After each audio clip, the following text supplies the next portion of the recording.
Andrew Lawson didn't knock. He used his fingerprint to unlock the penthouse door overlooking the Manhattan skyline, like he still owned everything inside it.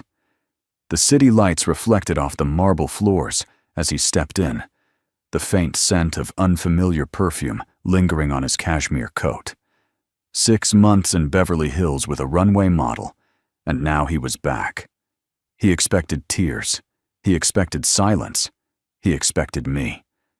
Instead, he found Samuel Carter sitting at the dining table beneath the crystal chandelier, a leather briefcase resting beside a silver MacBook Pro. My lawyer didn't stand. He didn't smile. He simply adjusted his glasses and looked at Andrew the way surgeons look at something already diagnosed. Andrew's jaw tightened. "What is this?" I closed my iPad slowly and rose from the velvet chair near the floor-to-ceiling windows. Central Park glowed beneath us, calm and distant, like another world untouched by betrayal. "This," I said evenly, "is accountability." He laughed once, sharp, dismissive, the same laugh he used on CNBC interviews when investors questioned him. The laugh of a man who believed control was permanent. "You're overreacting, Claire. I came home, didn't I?" Samuel opened the folder. Inside were bank statements, wire transfers, California LLC filings. $1 million moved quietly through shell accounts during the months he was building brand partnerships in Los Angeles. Andrew's face didn't change at first. Then it did. "What the hell is this?" he demanded. I met his eyes for the first time that night. There was no anger in me anymore. No shaking. No pleading.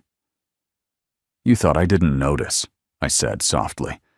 You thought I wouldn't look." The skyline behind him shimmered in silence. He had come back expecting forgiveness. What he walked into was an audit, and the night was only beginning. Andrew didn't sit down. He stayed standing at the head of the dining table, shoulders squared, hands braced against the polished marble, as if the penthouse itself were still his boardroom. The Manhattan skyline shimmered behind him, reflected in the floor-to-ceiling glass, like a kingdom he believed he still ruled. "This is ridiculous," he said finally. "You hired a forensic attorney over a misunderstanding?" Samuel Carter remained calm. $1 million isn't a misunderstanding, Mr. Lawson." Andrew's eyes shifted to me, not with guilt, with irritation. The same look he used when junior analysts asked inconvenient questions during quarterly reviews in the Park Avenue office. "You've been lonely," he said, lowering his voice, as if that explained everything. "I needed space. That doesn't give you the right to dig through private accounts." Private. The word almost made me smile. "Company funds aren't private," I replied, "especially when you're the fiduciary." He straightened. "Those were strategic allocations." "To a California LLC registered to a 27-year-old model?" Samuel asked evenly. Silence. Andrew's jaw flexed. For a moment I saw the calculation in his eyes, not regret.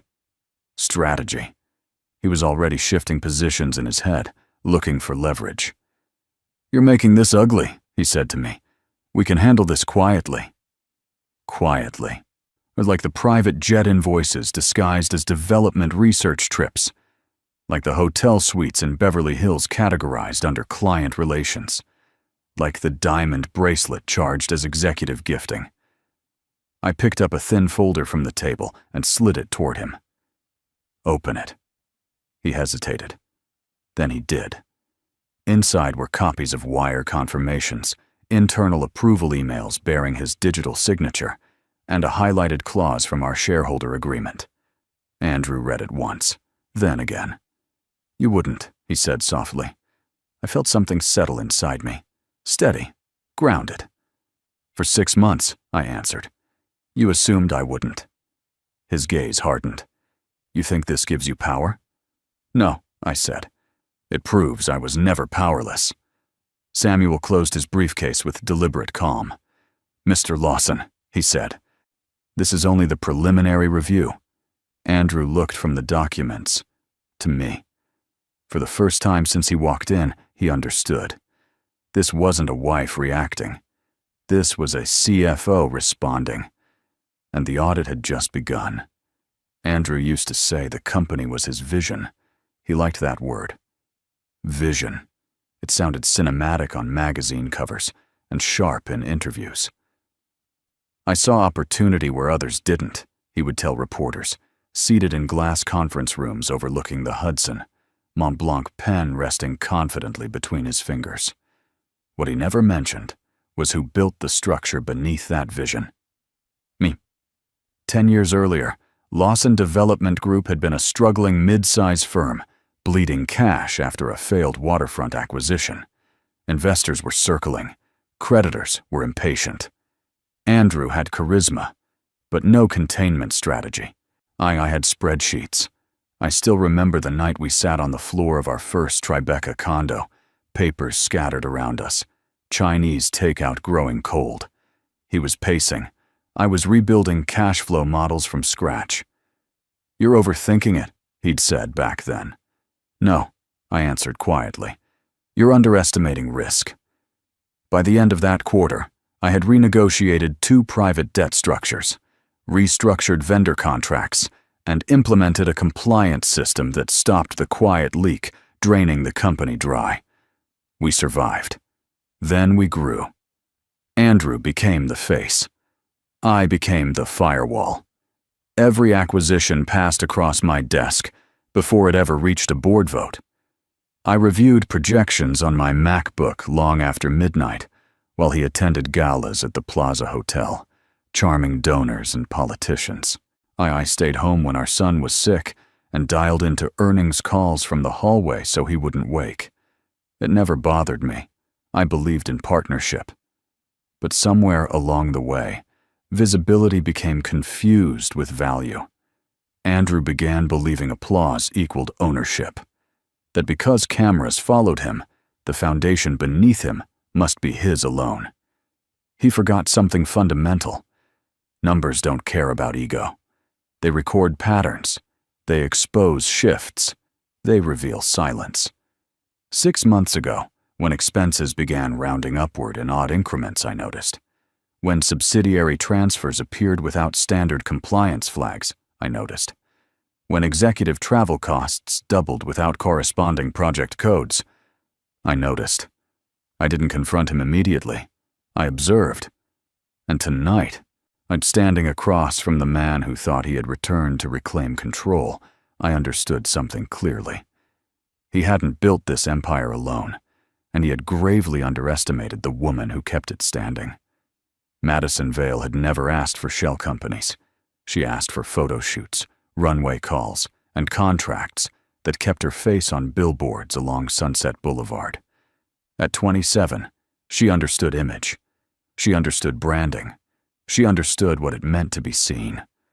What she didn't understand was corporate laundering.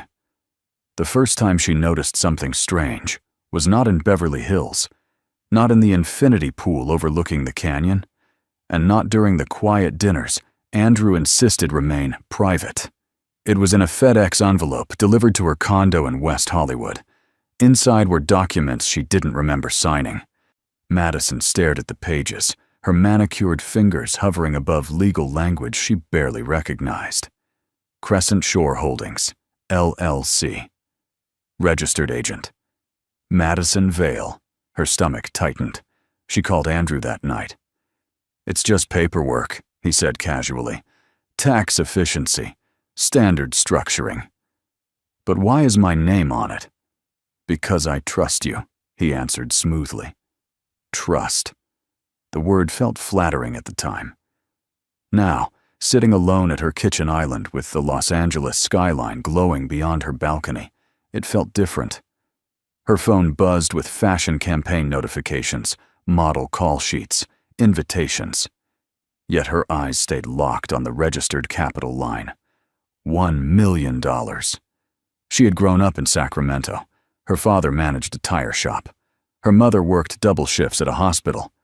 $1 million was not a number that moved quietly through her life. She Googled the company. Nothing. She searched the address, a commercial mailbox. The unease began spreading slowly, like ink in water. Back in Manhattan, as Andrew stood in the penthouse denying everything, he still believed Madison was an accessory. Decorative. Loyal. He didn't know she had already scheduled a consultation with an attorney, recommended by a stylist friend whose husband worked in finance. Madison wasn't calculating revenge. She was calculating risk. And for the first time since Andrew had entered her life with private jets and 5-star suites at the Ritz-Carlton, she realized something chilling. If this went public, she wouldn't be seen as a girlfriend. She would be seen as a co-conspirator. Andrew Lawson had just made her name part of the paper trail. Andrew believed in contracts. He built his empire on them. Development agreements, investor commitments, lease guarantees. He trusted ink more than people. He trusted signatures more than promises, which is why it was almost poetic that the document threatening him now carried his own initials on every page. Samuel placed the prenuptial agreement on the table between us, sliding it forward with deliberate precision. "You drafted this," I reminded Andrew quietly. He didn't look concerned. Not yet. The prenup had once felt like an insult. Signed 12 years ago in a polished office overlooking Fifth Avenue, it protected Andrew's pre-marital holdings, shielded future growth, limited spousal claims. I had signed it without drama. At the time, and Lawson development was still fragile, I believed in partnership, not contingency planning. Andrew flipped through the pages confidently. "This protects me," he said. "You walked in with nothing. You walk out with what's yours." Samuel adjusted his glasses. "Respectfully, Mr. Lawson, that's only partially correct." Andrew's eyes narrowed. Samuel tapped a highlighted section halfway through the agreement. Clause 14, fiduciary conduct and material breach. "If either party," Samuel read calmly, "engages in financial misconduct that materially impacts jointly held business interests, the non-breaching party reserves the right to claim compensatory damages equal to documented losses." Andrew's expression shifted. "That's standard language," he said quickly. "It becomes relevant," Samuel replied. "When executive authority is used to redirect corporate funds for personal enrichment." Silence settled over the penthouse. I watched Andrew read the clause again. Slower this time. "You can't prove intent," he said, but the certainty was thinning. "We don't need to prove intent," Samuel responded evenly. "We only need to demonstrate breach." Andrew looked up at me then, not angry, not yet desperate, but calculating, searching for weakness, for hesitation. "You're going to burn the company to punish me?" he asked. I shook my head. "I'm going to protect the company," I said softly. "From you." For years, he believed the prenup secured his dominance, that it insulated him from consequence. What he failed to notice was the paragraph he insisted on including, because he believed he would never violate it. Tonight, the clause he drafted to guard against betrayal was turning against him. And for the first time, Andrew Lawson realized something terrifying. The contract did not favor the powerful, it favored the prepared. We thought Ethan was asleep. The argument had moved from the dining area toward the living room, our voices controlled but sharpened by years of restraint. Andrew hated being cornered. I hated being lied to. Between us stood a stack of documents that could dismantle everything we had built. Neither of us noticed the hallway light turn on. It was Samuel who saw him first. Ethan stood barefoot near the staircase, his navy pajama sleeves pushed up to his elbows, hair rumpled from sleep. He wasn't crying. He wasn't frightened. He was listening. Andrew's tone shifted instantly. "Buddy," he said, softening his voice, "you should be in bed." Ethan didn't move. His eyes went from his father to the papers, to me. "Are you firing Dad?" he asked quietly. The question sliced through the room. "No," Andrew answered quickly. "Of course not. This is just grown-up stuff." Ethan frowned slightly. He had inherited Andrew's sharp observation, but not his denial. "Mom doesn't fight about money unless something's wrong," he said. Silence. Andrew forced a smile. "Everything's fine." Ethan looked at me instead. Mom never lies about numbers. The simplicity of it landed heavier than any accusation. Children don't understand shell companies. They don't understand fiduciary clauses or wire transfers routed through California. But they understand patterns, tone shifts, the difference between confidence and performance. Andrew opened his mouth to respond, but nothing came out. For the first time that night, he wasn't facing a lawyer. He was facing a witness.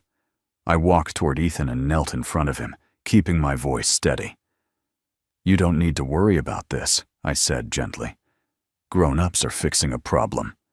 He studied my face, searching for confirmation. "You're not leaving, right?" he asked. The real fear. Not money, not headlines. Abandonment. I held his hands. "I'm not going anywhere." Andrew inhaled sharply at that.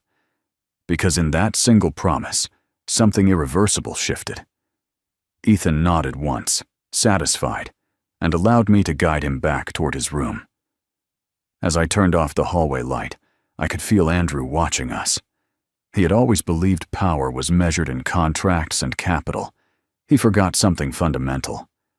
Children measure stability in presence, and tonight, for the first time, Ethan saw which parent was steady. By 8:12 a.m., the market knew something was wrong. Andrew hadn't even left the penthouse yet when his phone began vibrating non-stop on the marble kitchen counter. Text messages, Slack notifications, missed calls from the Park Avenue office, the kind of digital panic that spreads before anyone admits there's a fire. Lawson Development Group opened 2 points down. That wasn't catastrophic, but it was unusual. Andrew stood near the window, staring at his Bloomberg terminal on the large screen mounted across the living room. The red ticker line crawled slowly beneath the company name, flashing modest but noticeable declines. "Who talked?" he demanded. "No one had to," I said calmly. "Internal compliance flags automatically notify the audit committee."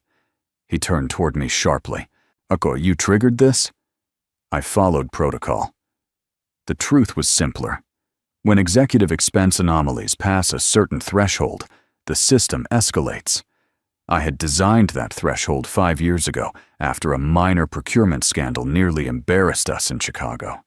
Andrew had approved the system. He just never imagined it applying to him. His phone rang again. This time he answered. "What?" he snapped. A pause. "I don't care what the blogs are saying. Issue a holding statement." Another pause. His jaw tightened. "No, there is no investigation. It's routine." He ended the call harder than necessary. "What blogs?" I asked. He didn't respond. Instead, he opened Twitter. A financial analyst account with 40,000 followers had posted a speculative thread. Unusual capital shifts detected at Lawson Development. Executive travel expenses up 240% year over year. Watch this space. Speculation. Not accusation. But in corporate finance, speculation spreads faster than facts. Andrew grabbed his Montblanc pen from the counter, a nervous habit. "You realize what this does to valuation?" "I realize what misused funds do to valuation," I replied. His eyes flared. "If the stock drops, you lose too." "Yes," I said quietly, "but I don't lose my integrity." That word again. Integrity. It irritated him more than the red numbers. Another notification appeared. CNBC had requested comment regarding internal governance concerns. Andrew exhaled sharply. For years, he mastered optics, interviews, headlines, public image. But markets don't respond to charm. They respond to confidence. And this morning, confidence in Andrew Lawson was beginning to erode. Not because of gossip, because of numbers. And numbers, unlike people, don't stay silent when they're manipulated. Andrew always focused on majority control, 51%. That was the number he worshipped. The number that secured board votes, silenced dissent, stabilized perception. As long as he believed he commanded the majority, he believed he commanded reality. What he never questioned was the composition beneath it. The emergency board call was scheduled for noon. By then, internal compliance had formally notified the audit committee. The tone of the morning had shifted from denial to containment. Andrew was pacing when Samuel spoke. "There's something else," my attorney said calmly. Andrew stopped. "What now?" I slid a thin envelope across the kitchen island. Not dramatic, not theatrical, just paper. He opened it impatiently. Inside were formation documents for Bennett Capital Holdings, LLC. He skimmed the first page without concern. Then he reached the ownership schedule. His eyes slowed. "What is this?" he asked, though he already understood. "It's 18%, I answered. 18% of Lawson Development stock had been quietly purchased over the past 3 years from retiring early investors. Minority stakeholders Andrew considered insignificant. The transactions were clean, fully disclosed, market-priced, but they were routed through my LLC. "You used company money?" he snapped. "No," I said evenly. "My compensation, my bonuses, my deferred equity." He stared at me as if seeing someone unfamiliar. "You never told me. You never asked." Silence settled between us, heavier than the skyline outside. For years, Andrew assumed alignment equaled dependency, that because I stood beside him publicly, I must be financially tethered to him privately. He didn't realize I had been building insulation. "You hid this," he said.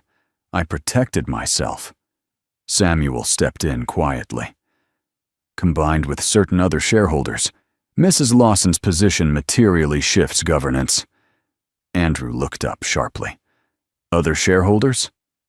Right on cue, my phone vibrated. A message from Lucas Reed. "Call me before the meeting. We need to discuss next steps." Andrew saw the name on the screen. His expression changed.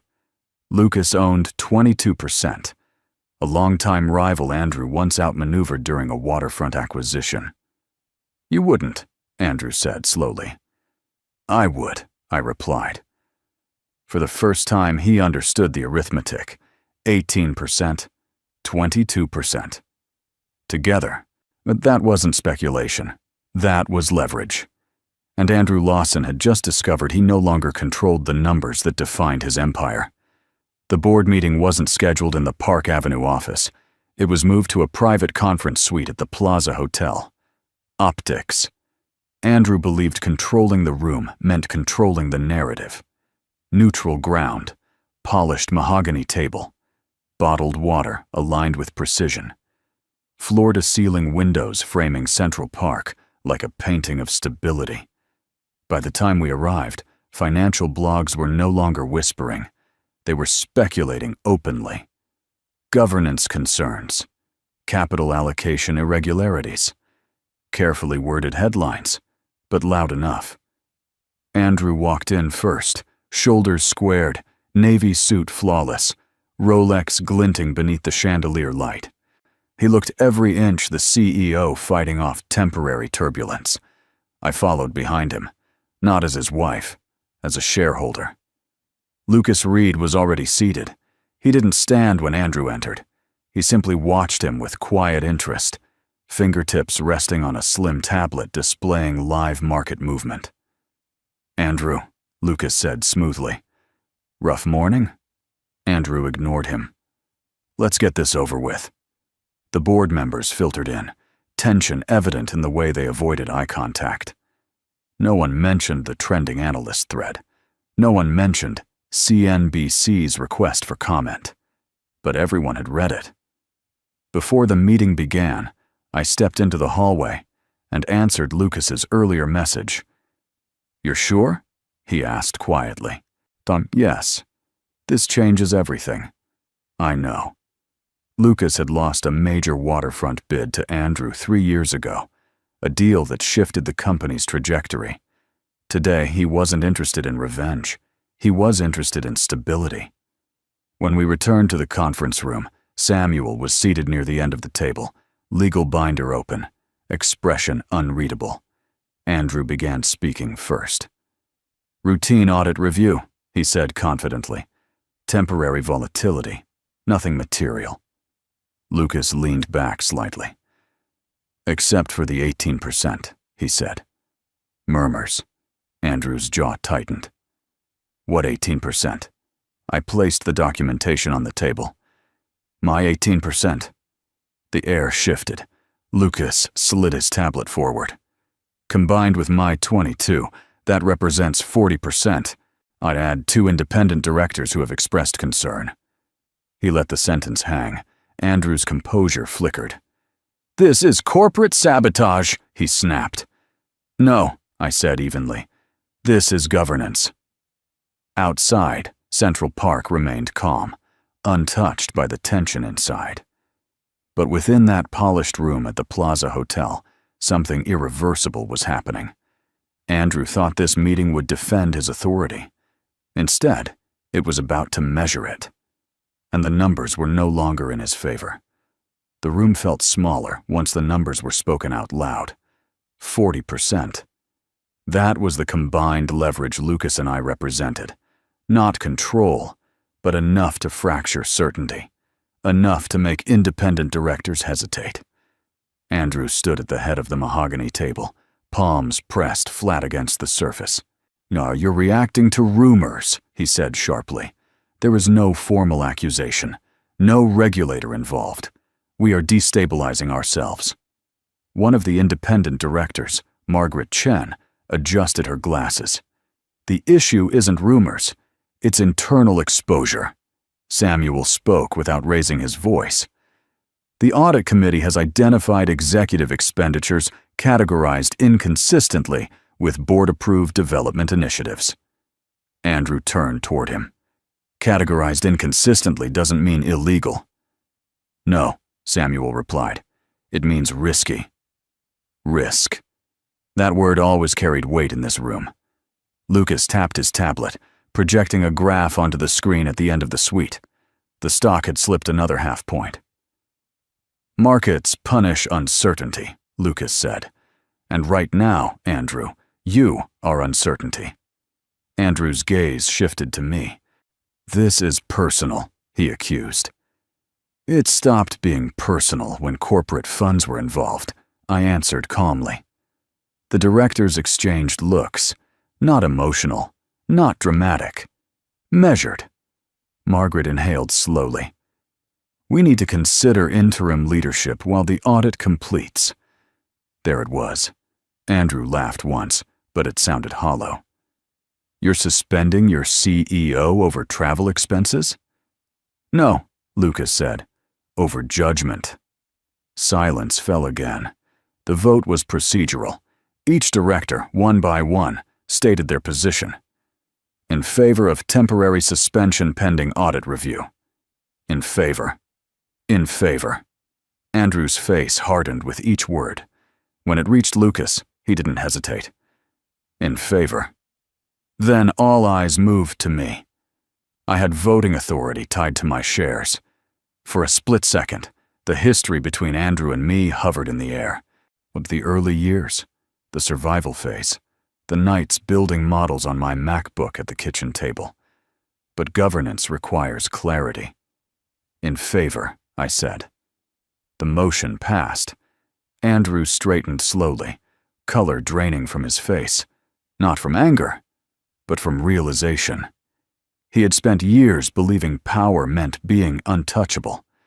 But power, in truth, is conditional. And in that polished suite at the Plaza Hotel, Andrew Lawson learned something he never anticipated. Authority can be voted away. Madison Vale wasn't in Manhattan. She was in a glass-walled studio in Los Angeles, standing beneath white lights, while a photographer adjusted lenses for a Dior campaign shoot. Stylists moved around her. Assistants whispered. Music pulsed softly through hidden speakers. Her phone kept vibrating. At first, she ignored it. Shoots meant silence. Focus. Expression. But the notifications wouldn't stop. Finally, during a wardrobe change, she checked. Financial blogs, headlines, a trending thread naming Lawson Development. Words like suspension, audit, governance review. And then, her name. Not in bold, not front and center, but mentioned. California. LC, reportedly linked to executive travel allocations. Her stomach dropped. She stepped away from the noise and called the attorney she had quietly retained 2 days earlier. "I need you to tell me something honestly," she said, pacing near the balcony overlooking the Los Angeles skyline. "If my name is on a company tied to corporate funds, what does that make me?" The answer came calmly. "It depends what you knew." Madison closed her eyes. "I didn't know," she whispered. "I thought it was taxes, branding. He said it was normal. Do you have proof of that? Texts, emails, voicemails. Andrew had always been careful, but not invisible. Back in Manhattan, Andrew's phone rang repeatedly as well. He declined her call. Once, twice, 3 times. He was busy drafting a public statement, insisting on temporary leave, emphasizing cooperation, damage control. But for Madison, this wasn't public relations. It was survival. When he finally texted her, "We'll handle this. Don't speak to anyone." It didn't sound protective. It sounded directive, controlling. She reread the articles again. Suspension pending audit. Potential regulatory inquiry. That word lingered. Inquiry. Madison had entered Andrew's world believing she was stepping into luxury. Private flights, 5-star suites at the Ritz-Carlton, quiet promises about future investments. And now she saw something different. Paper trails, liability, exposure. Her attorney's voice echoed in her mind. "If you didn't know, distance yourself immediately." For the first time since Andrew had swept her into a life of curated elegance, Madison understood a harsh truth. She wasn't his partner. She was his buffer. And buffers are the first thing sacrificed when pressure builds. Andrew had handled crises before, failed bids, market downturns, political zoning delays. He knew how to redirect attention, how to control messaging, how to outlast headlines. But this wasn't external pressure.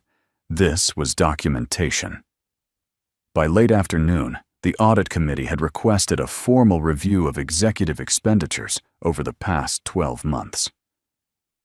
That request alone sent a quiet tremor through the Park Avenue office tower. In the penthouse, Andrew sat alone at the kitchen island, sleeves rolled up, laptop open. His Mont Blanc pen lay beside a yellow legal pad filled with strategic notes, talking points, timelines, explanations.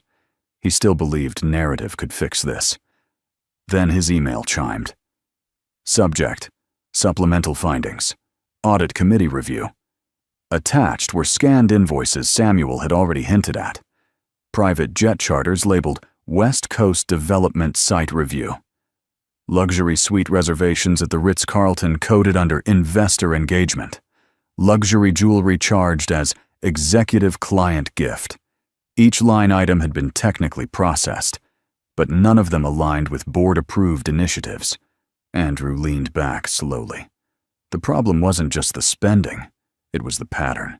Consistent, repeated, categorized in ways that suggested intent to obscure. He opened his internal dashboard, attempting to trace the entries, looking for ambiguity he could leverage. There wasn't any. Compliance timestamps showed override permissions used under his executive authority. Digital signatures verified access credentials, his credentials. His phone buzzed again. This time, it wasn't media. It was a message from one of the independent directors. Andrew, if this escalates to regulatory attention, we must demonstrate full cooperation. Regulatory attention. The phrase settled heavily in his chest. He had always operated close to the edge, pushing boundaries in negotiations, maximizing flexibility and expense allocations, but he had never believed the line itself would turn visible. He stood and walked toward the window, staring down at the traffic crawling along Fifth Avenue below. For the first time, the city didn't feel like a backdrop he commanded. It felt indifferent. His phone lit up again. Another notification. Madison Vale had retained independent counsel. Andrew stared at the screen longer than necessary. Not because he was surprised, but because he understood what it meant. The illusion of alignment was collapsing. And when allies begin hiring lawyers, the crisis is no longer strategic. It's structural. By the second morning, it wasn't just internal. It was public. CNBC ran a cautious segment at 7:42 a.m. Lawson Development CEO temporarily suspended amid governance review. No accusations, no drama, just facts. The kind that settle into investor confidence like cracks in glass. Andrew watched it alone. The penthouse felt colder without the noise of control. His suit jacket hung over a chair. His Rolex sat untouched beside his laptop. He hadn't shaved. Then the official letter arrived. Not from media, not from a blogger. From counsel representing the audit committee. Subject: preservation notice and executive review. Attached were instructions requiring him to preserve all electronic communications, expense records, and internal correspondence related to California holdings and executive travel. Preservation notice. It wasn't a charge, but it wasn't casual either. Andrew scrolled through the attachment, jaw tightening. The language was precise, neutral, legal. Failure to comply may result in further action. Further action. He exhaled slowly and reached for his phone. He called me. I let it ring twice before answering. "Claire," he began, voice controlled but thinner than before. "This has gone far enough." "No," I replied evenly. "It's just begun.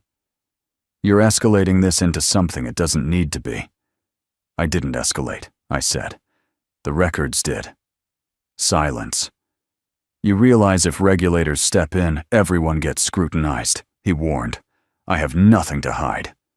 That unsettled him more than defiance. In the background of the call, he could hear faint movement. Ethan's voice asking about school, the ordinary rhythm of morning life, stability. Andrew lowered his tone. "We can settle this privately. You'll get a generous agreement. We protect the company." There it was, control disguised as compromise. "You already had a generous agreement," I said quietly. "You chose to violate it." He didn't argue, because he couldn't. The preservation notice wasn't about revenge, it was about responsibility. And for the first time in his career, Andrew Lawson understood a reality he had always avoided. Power insulates you, until documentation removes the insulation. Once the paper trail becomes formal, you don't negotiate optics. You answer questions. And those questions were no longer coming from me. Andrew didn't schedule the meeting through attorneys. He showed up himself. Late afternoon sunlight filtered through the penthouse windows, casting long shadows across the marble floors. I was seated at the dining table, reviewing updated projections on my MacBook, when the door unlocked. He stepped inside slowly this time. No confidence, no sharp edges, just fatigue. "You could have called," I said without looking up. "I didn't want this filtered through lawyers," he replied. That alone told me how serious it had become. He removed his jacket and placed it carefully over a chair, as if restoring order to something that no longer existed. The city outside moved in steady rhythm. Traffic along Fifth Avenue, distant sirens, life continuing. "I made mistakes," he said finally, Not denial, not deflection. Mistakes. I closed the laptop. What kind? I asked. He hesitated. I blurred lines. I shouldn't have moved money the way I did. It was temporary. I meant to correct it. Temporary. As if intent erased impact. You didn't forget, I said quietly. You prioritized. His eyes lifted to mine. There was no anger now, only calculation fading into something closer to regret. I felt. He paused, searching. Invisible. The irony almost stunned me. Invisible? I repeated. You ran everything. The compliance systems, the cash flow strategy. The board trusted you. I built the brand, but you held the structure. And that threatened you? I asked. He didn't answer directly. Instead, he stepped closer. Claire, we can fix this. Withdraw the pressure. Quiet the audit. We restructure privately. I'll step back temporarily if you want. If you want. As if leadership were a marital favor. This isn't about humiliation, I said calmly. It's about governance. He exhaled sharply. You're willing to destroy me over this? No, I answered. You're facing consequences. The word landed harder than anger ever could. For a moment, the silence between us wasn't hostile. It was heavy with recognition, the kind that comes when illusions collapse. You don't have to do this, he said, softer now. I looked past him toward the skyline. I already did. Andrew Lawson had mastered acquisition, negotiation, expansion. But apology? That required surrender. And surrender was the one thing he had never practiced. The Manhattan Supreme Court did not feel cinematic. There were no flashing cameras inside, no dramatic gasps, no raised voices echoing across polished floors. Just fluorescent lighting, muted footsteps, and a row of wooden benches worn smooth by years of quiet decisions. Andrew arrived first. Dark suit, controlled expression. The public version of himself restored carefully, as if reputation could be tailored back into place. His attorney sat beside him, flipping through a leather-bound portfolio. When I entered with Samuel, I didn't look at Andrew. I wasn't there as a wife. I was there as a claimant. The courtroom was smaller than I expected, intimate, almost indifferent. Divorce at this level isn't spectacle, it's documentation. The judge reviewed the file methodically. Prenuptial agreement, fiduciary breach clause, audit committee findings, suspension vote. There were no accusations of infidelity spoken aloud, no mention of Beverly Hills, or models, or private jets. Those details were irrelevant here. What mattered were numbers. Mrs. Lawson is seeking enforcement of Clause 14 under material breach, the judge summarized. Samuel stood calmly. Yes, Your Honor. Documented corporate misallocation materially impacted jointly held interests and public valuation. Andrew's attorney attempted restraint. The expenditures were recoverable. There was no criminal finding. The judge nodded. This is not a criminal proceeding. A pause. However, she continued, executive misuse of corporate funds, when tied to fiduciary obligations outlined in a prenuptial agreement, qualifies as material breach under New York law. Andrew didn't look at me. He stared straight ahead. The ruling was precise. Enforcement of the breach clause. $1 million in compensatory damages. Preservation of Mrs. Lawson's independent equity holdings. Joint custody structured with primary resident stability for the minor child. Clean. Measured. Final. The gavel didn't slam dramatically. It simply tapped. And that was it. Outside the courthouse, reporters waited, but not in swarms. A few financial correspondents. Quiet questions about governance, not gossip. Andrew paused near the steps. Was it worth it? He asked without turning. I answered without hesitation. Yes. Because this wasn't revenge, it was alignment. And in that understated courtroom, Beneath ordinary lighting and procedural language, something far greater than money had been decided. Accountability. The court ruling settled the divorce. It did not settle the fallout. 3 days after the hearing, a certified envelope arrived at Andrew's temporary Tribeca apartment. Not from me, not from the board, from the Securities and Exchange Commission.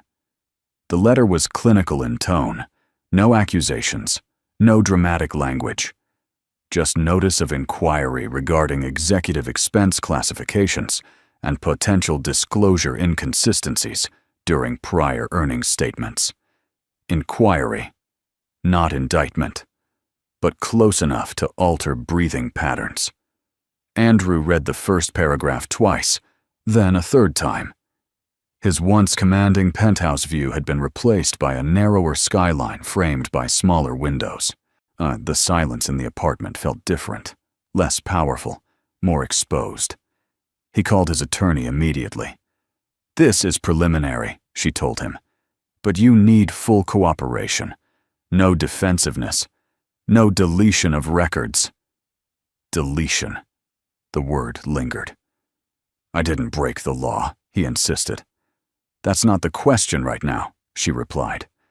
"The question is whether your actions create regulatory risk." Meanwhile, at the Park Avenue office, the board issued a controlled public statement announcing interim leadership restructuring. My name appeared in the second paragraph. Chief Financial Officer, appointed acting CEO, pending final review. The market responded quietly but steadily, up 1 point, then another. Confidence doesn't roar back, it rebuilds. That afternoon, and I stood in the executive conference room for the first time, not as support, but as authority. The skyline reflected across the glass wall behind me. Directors listened without interruption. "We focus on transparency," I said. "Audit completion, investor communication, stabilization. No theatrics, no vengeance, just structure." Across town, Andrew folded the SEC letter carefully and placed it on the kitchen counter beside an untouched espresso. He had once believed the divorce was the battle. It wasn't. The divorce was consequence. This was accountability extending beyond personal failure. Reputation can survive gossip. It struggles under investigation. And for the first time in his career, Andrew Lawson understood something fundamental. You can charm a room, you can negotiate a contract, but you cannot negotiate with documentation once it reaches federal review. The illusion was gone, only record remained. Andrew asked to see Ethan on a Sunday afternoon. No lawyers, no court-appointed mediators. Just a quiet cafe near Central Park, where families blended into the ordinary rhythm of weekend life. He arrived early, dressed simply this time. No tailored statement. No visible watch flashing beneath the light. When Ethan walked in beside me, he hesitated. Not out of fear, out of adjustment. Andrew stood slowly. "Hey, buddy." Ethan nodded, but didn't run forward the way he used to. We sat outside. Autumn air moved gently through the trees. A waitress placed hot chocolate in front of Ethan and coffee in front of Andrew. Steam rose quietly between them. For a moment, neither spoke. Andrew cleared his throat. I know things have been confusing." Ethan stared into his cup. "Are you in trouble?" he asked. Andrew inhaled carefully. "I made mistakes at work." Ethan looked up. "Mom said grown-ups fix problems." There it was again. Simple truth. Andrew nodded.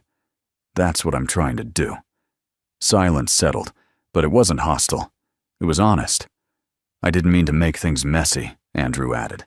"Not dramatic, not rehearsed." Ethan studied him, measuring tone the way children do when they don't yet trust words. "You left," he said quietly. Andrew's shoulders lowered. "I did." Mom stayed. The statement wasn't accusation. It was observation. Andrew's gaze drifted briefly toward me. I didn't intervene. This wasn't about blame. It was about ownership. I shouldn't have left, Andrew said finally. Ethan nodded once, absorbing it. Are you still my dad? He asked. Andrew blinked quickly. Always. That answer came without hesitation. For the first time in weeks, something softened. Not the situation, not the consequences, but the clarity. Power had shifted. Titles had changed. Investigations were ongoing. But this moment wasn't about governance or stock movement or legal clauses. It was about presence. Andrew reached across the small table slowly. Ethan let him take his hand. Not because everything was fixed, but because truth had finally entered the room. And sometimes, for a child, that is the beginning of repair. The first Monday as acting CEO did not come with celebration. No champagne, no applause, no congratulatory headlines. It came with a 7 a.m. strategy call, a stack of revised projections, and a board expecting stability. I arrived at the Park Avenue office before sunrise. The lobby lights reflected softly against polished stone floors, and the security guard greeted me differently now. Not warmly, not cautiously, but respectfully. The executive conference room felt the same. But the chair at the head of the table felt different. I didn't sit immediately. Instead, I stood by the window overlooking Manhattan, watching the skyline shift from gray to gold. Cities don't collapse because of scandal. They adapt. They reorganize. So do companies. Let's begin, I said once the directors had gathered. No one questioned my authority. The audit committee provided updates. Expense categories were being reclassified. Investor briefings were scheduled. Transparency statements drafted. I spoke clearly, without overcorrection. We are not in crisis, I said. We are in recalibration. Numbers were projected onto the large screen. Cash reserves remained strong. Core developments were intact. The fundamentals had always been solid. Andrew had endangered perception, not foundation. After the meeting, I returned to my office, formerly adjacent to his, now reassigned. My MacBook sat open on the desk, financial models steady beneath rows of clean formulas. For years, I operated in shadow, not because I lacked capability, because I believed partnership required quiet strength. Now, quiet strength required visibility. My phone buzzed. A message from Lucas. Market closing positive. Investors responding well to transparency. Short. Professional. No grand gestures. I allowed myself a single measured exhale. Rebuilding isn't dramatic. It's disciplined. It's spreadsheets revised at midnight. It's investor calls, where tone matters more than volume. It's refusing to rush redemption for optics. Later that afternoon, an internal memo went out. Effective immediately, Lawson Development Group reaffirms its commitment to fiduciary responsibility and ethical governance. My name signed beneath it. Not as wife, not as survivor, as leader. Outside, Manhattan pulsed with ordinary momentum. Inside, something steadier had replaced illusion. Control built on ego collapses loudly. Control built on accountability endures quietly. And quiet endurance, I was learning, is the stronger form of power. The noise faded gradually, not all at once, not dramatically. Media interest shifted to the next corporate tremor. Analysts updated projections. The SEC inquiry remained ongoing but procedural. No headlines, no spectacle. For the first time in months, there was space. On a cool Saturday morning, I walked through Central Park with Ethan, the air crisp and clear. Leaves scattered along the path, gold against gray pavement. He rode slightly ahead on his bike, glancing back every few seconds to make sure I was still there. I was. We stopped near a bench overlooking the lake. He unwrapped a pastry from a small paper bag, chocolate smudging his fingers. "Are you still busy all the time?" he asked casually. "I'm busy," I answered, "but not distracted." He nodded, satisfied with the distinction. While he watched rowboats drift across the water, I opened a book I had started weeks earlier, but never finished. Meditations by Marcus Aurelius. The pages were underlined, not because they were dramatic, but because they were grounding.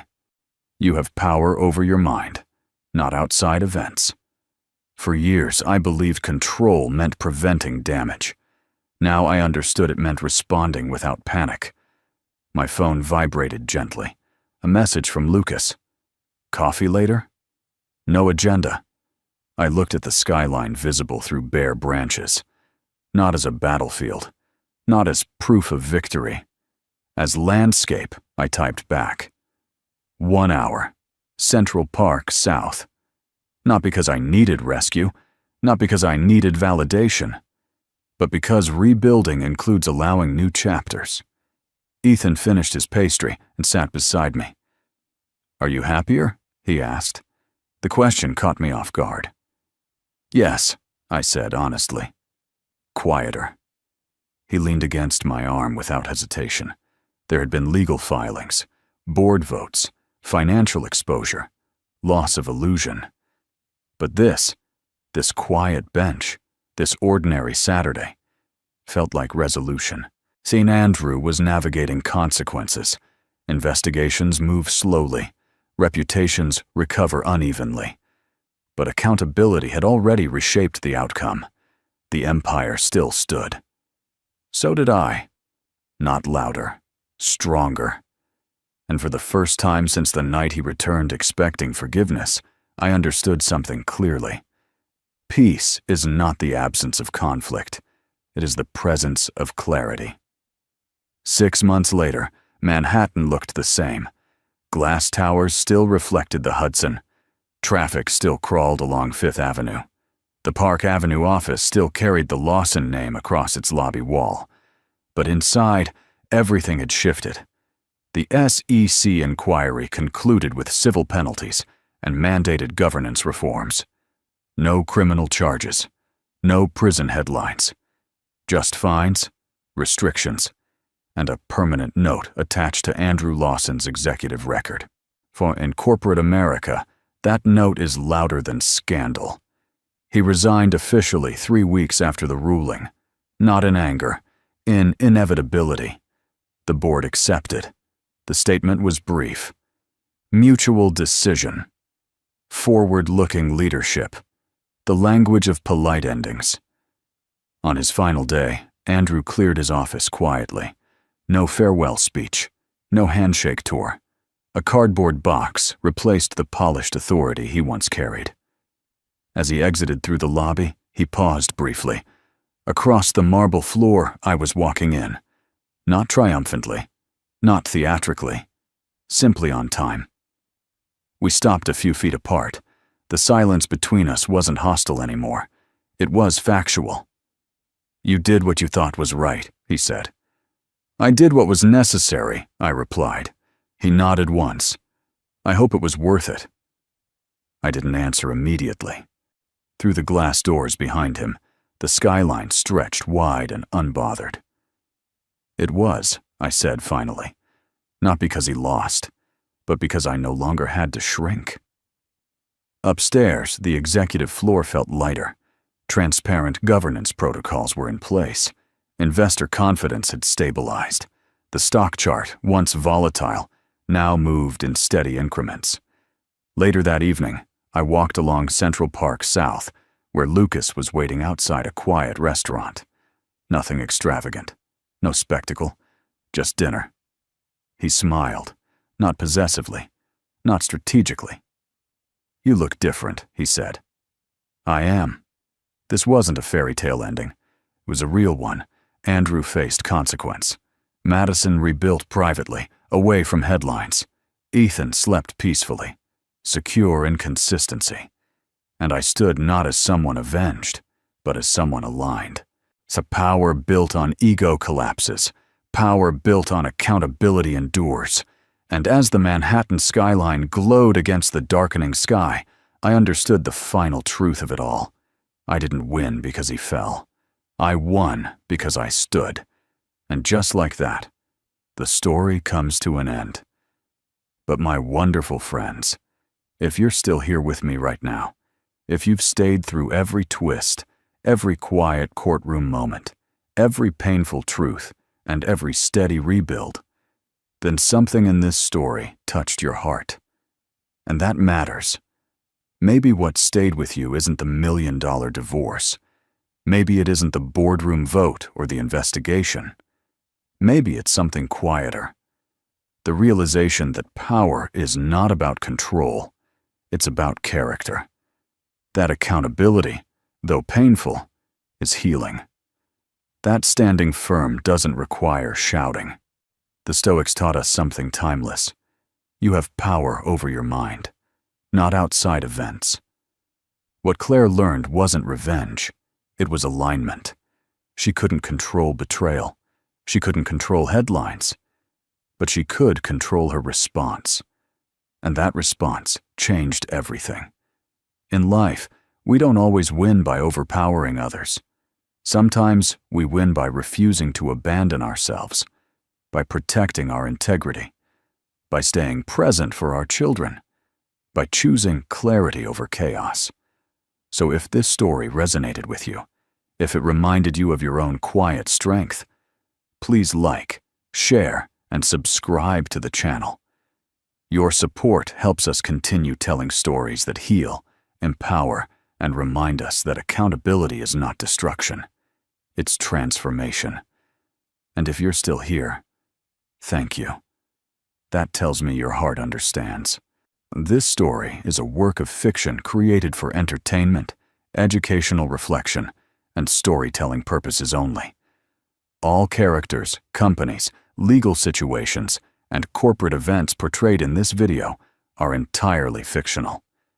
Any resemblance to real individuals, businesses, investigations, or legal proceedings is purely coincidental. The financial, legal, and corporate elements described are dramatized to create a compelling narrative and should not be interpreted as factual reporting, financial advice, legal guidance, or commentary on any real organization. The purpose of this content is to explore themes of accountability, integrity, leadership, and personal growth through fictional storytelling. Viewers are encouraged to seek qualified professionals for real-life legal, financial, or personal matters. This channel is dedicated to sharing meaningful, character-driven drama that inspires reflection and positive life lessons.